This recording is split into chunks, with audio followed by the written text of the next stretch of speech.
আসসালামু আলাইকুম রাহমাতুল্লাহি ওয়া বারাকাতুহু। আশা করি আপনারা সবাই ভালো আছেন। আল্লাহর অশেষ রহমতে আমিও ভালো আছি আলহামদুলিল্লাহ।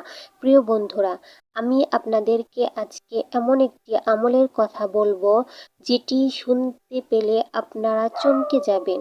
সেটি হচ্ছে কবর জিয়ারতের সময় কোন দোয়াটি পাঠ করতে হবে। প্রিয় বন্ধুরা, আমাদের অনেকেই মৃত অবস্থায় কবরে শুয়ে আছেন। কারো মা নেই, কারো বাবা নেই, কারো দাদা নেই, কারো দাদি নেই, যারা কবরে শায়িত আছেন। কিন্তু আমরা জানি না তাদের কবর জিয়ারতের সময় কোন দোয়াটি পড়তে হবে। আমি আজকে আপনাদেরকে বলবো কবর জিয়ারতের সময় কোন দোয়াটি পাঠ করতে হবে, কি আমল করতে হবে। আশা করি আপনারা সবাই শেষ পর্যন্ত শুনে যাবেন, দেখে যাবেন।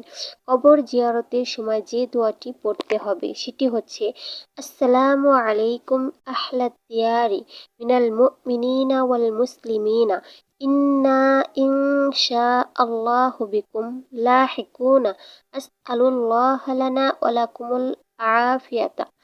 হে কবরবাসী, মুমিন ও মুসলিম, তোমাদের প্রতি সালাম বর্ষিত হোক।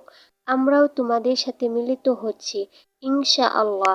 আমরা আল্লাহর নিকট আমাদের জন্য এবং তোমাদের জন্য নিরাপত্তা প্রার্থনা করছি।